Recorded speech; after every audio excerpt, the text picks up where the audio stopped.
अंश BPSC classes में आप सभी का स्वागत है। आज के इस ब्लॉग में आप लोग असहयोग आंदोलन और बिहार से संबंधित कुछ महत्वपूर्ण जानकारी प्राप्त करेंगे। असहयोग आंदोलन 1916 से लेकर करके 1920 तक ऐसी परिस्थितियां राष्ट्रीय स्तर पर हो गई थी या निर्मित हो गई थी कि गांधी जी को जो अंग्रेज के बहुत बड़े सहयोगी थे उनको असहयोग में परिवर्तन होने के लिए मजबूर कर दिया। प्रथम विश्व युद्ध से संबंधित कुछ मामले थे और उसका प्रभाव था। प्रथम विश्व युद्ध का प्रभाव यह निकल के आया थी कि प्रेस पर प्रतिबंध लगा दिया गया, साथ ही साथ बिना जांच के कारावास की अनुमति दे दी गई। यह था प्रथम विश्व युद्ध का प्रभाव। उसके बाद आता है रॉलेट एक्ट का मामला, 1919 का एक्ट, खिलाफत का मामला और 13 अप्रैल 1919 को जलियांवाला हत्याकांड। ये ऐसी घटनाएं थी जिसने गांधी जी को, जो सहयोगी थे अंग्रेजों के, उन्हें असहयोग करने के लिए निर्णय ले लेना पड़ा और उन्होंने असहयोग आंदोलन को प्रारंभ किया। हालांकि असहयोग आंदोलन का जो प्रारंभ करते हैं वो खिलाफत के मन से किया जाता है, लेकिन बाद में कांग्रेस ने भी इसे प्रारंभ करने का निर्णय ले लिया। 4 सितंबर 1920 को गांधी जी के द्वारा जो ये आंदोलन प्रारंभ करने की बात की गई थी, इसको कलकत्ता में हुए भारतीय राष्ट्रीय कांग्रेस के विशेष अधिवेशन में प्रारंभ करने का निर्णय लिया गया। यह आंदोलन बिहार में भी प्रचारित एवं प्रसारित हुआ। यह आंदोलन कैसे हो, तो यह निर्णय लिया गया कि यह चूंकि गांधी का आंदोलन है तो कैसे होगा, तो गांधी के तरीके से होगा। तो गांधी का क्या तरीका होगा, तो वह तरीका होगा कि ब्रिटिश सरकार के साथ में असहयोग किया जाएगा। यह सहयोग का अर्थ ही हुआ कि अब जो हम सहयोग कर रहे थे ब्रिटिश सरकार को, अब वो सहयोग नहीं करेंगे। दूसरा क्या होगा इसका विरोध करने का, मतलब इस आंदोलन में, कि ब्रिटिश सरकार की जो संस्था है, अब वस्तु है, उसका बहिष्कार किया जाएगा। किसके द्वारा बहिष्कार किया जाएगा, तो वह आम जनता के द्वारा या तो बहिष्कार किया जाएगा या तो आंदोलन हम लोग जो करेंगे वह आम जनता के द्वारा किया। क्यों, तो सरकार के ऊपर अर्थात कि ब्रिटिश सत्ता के ऊपर दबाव बनाने के लिए किया जाएगा। इसी को देखते हुए 1 अगस्त 1920 को गांधी जी ने असहयोग आंदोलन की प्रारंभ कर दी गई। 1 अगस्त 1920 को असहयोग आंदोलन प्रारंभ कर दिया गया। 4 सितंबर 1920 को भारतीय राष्ट्रीय कांग्रेस के जो कलकत्ता में विशेष अधिवेशन होता है, जो लाला लाजपत राय की अध्यक्षता में हुए, वहां में इस अधिवेशन में असहयोग आंदोलन करने के लिए प्रस्ताव पारित किया गया। दिसंबर 1920 में जब नागपुर में कांग्रेस का अधिवेशन होता है, उसमें असहयोग आंदोलन का जो निर्णय लिया गया था कलकत्ता में, उसकी पुष्टि कर दी जाती है। यहाँ सबसे उल्लेखनीय बात यह है कि भारतीय राष्ट्रीय आंदोलन में जो कलकत्ता में हुआ था, यानी भारतीय राष्ट्रीय कांग्रेस के कलकत्ता अधिवेशन के पूर्व ही बिहार में असहयोग आंदोलन प्रारंभ करने के लिए प्रस्ताव पारित कर दिया। साथ ही साथ गुजरात में भी कलकत्ता में हुए अधिवेशन के पूर्व ही यह प्रस्ताव पारित कर दिया गया था कि हम लोग असहयोग आंदोलन करेंगे। 31 जुलाई 1920 31 जुलाई 1920 को बिहार के प्रांतीय कांग्रेस समिति की बैठक होती है, जिसकी अध्यक्षता करते हैं एस.सी. मित्र। इनके अध्यक्षता में सर्चलाइट कार्यालय में एक बैठक होती है। उस बैठक में यह निर्णय लिया गया कि बिहार में भी असहयोग आंदोलन किया जाए।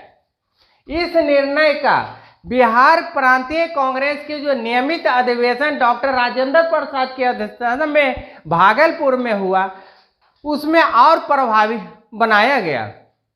बिहार कांग्रेस के भागलपुर अधिवेशन में असहयोग के संदर्भ में अनेक निर्णय लिए गए थे।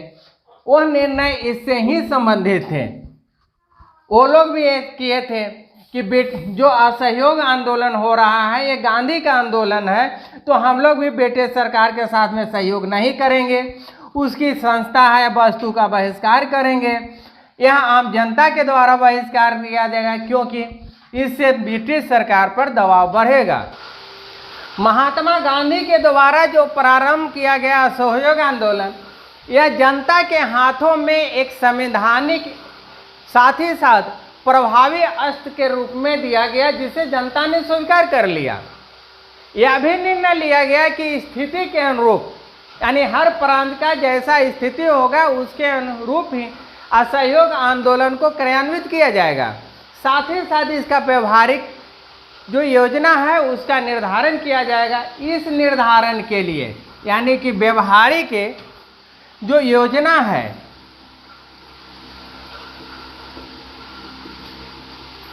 इस योजना के लिए एक समिति का गठन किया गया। इसके सदस्य जो थे वह थे राजेंद्र प्रसाद, साथ ही साथ थे मजहरुल हक,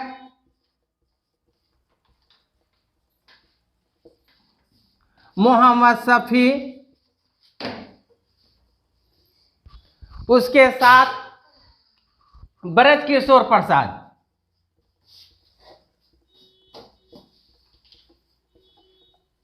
इस व्यवहारिक जो योजना था इसके ये सदस्य बन गए। अब हम लोग देखते हैं बिहार में असहयोग आंदोलन और गांधी, इसके साथ हम लोग देखते हैं साथ साथ जोड़ कर करके गांधी को। बिहार में असहयोग आंदोलन को नवीन जो स्वरूप था उसको प्रदान करने में इस गांधी जी का बहुत बड़ा हाथ था। गांधी जी ने असहयोग आंदोलन के सिद्धांत को जनमानस तक ला पहुंचा दिया।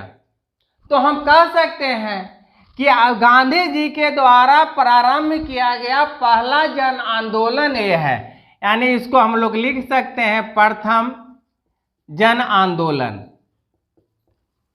यह एग्जामिनेशन के दृष्टि से बहुत महत्वपूर्ण है। गांधी जी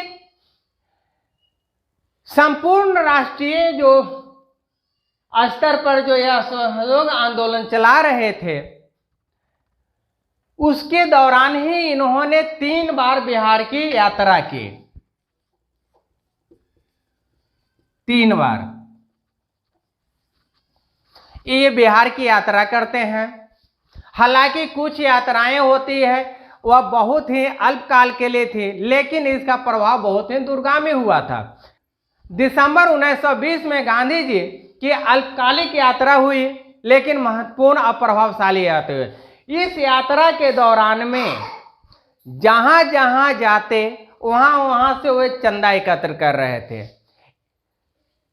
इस यात्रा के दौरान लगभग 60,000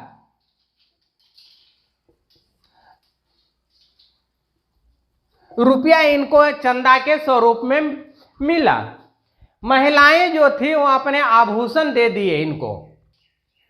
गांधी जी भागलपुर यात्रा के दौरान फलस्वरूप उस जो संथाल परगना का क्षेत्र था वहां पर शराबबंदी आंदोलन हो गया। इसके द्वारा विभिन्न जगहों पर अर्थात कि गांधी जी के द्वारा जो भाषण दिए गए उससे जनता में एक नई ऊर्जा का संचार हुआ। साथ ही साथ छात्रों में का जुड़ाव भी पड़ा।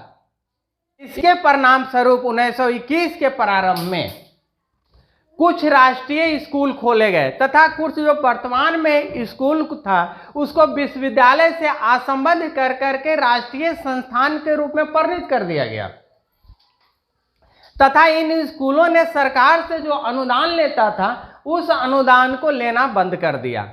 गांधी जी अगर सही मायनों में देखा जाए तो बिहार में राष्ट्रीय विश्वविद्यालय की स्थापना के पक्ष में थे, लेकिन उस धनराशि उस समय नहीं थी, अर्थात कि धनराशि का अभाव था, जिसके कारण कार्यरूप नहीं हो पा रहा था। गांधी जी के द्वारा जो 60,000 रुपये की राशि प्राप्त हुई थी उनको चंदा में, उन्होंने इसी मद में दे दिया। गांधी जी की जो दूसरी यात्रा होती है वह होती है 5 जनवरी के बाद, यानी 5 जनवरी 1921 को बिहार राष्ट्रीय महाविद्यालय की स्थापना की जाती है पटना में। उसी को उद्घाटन करने के लिए 6 फरवरी को गांधी जी आते हैं और उद्घाटन करते हैं।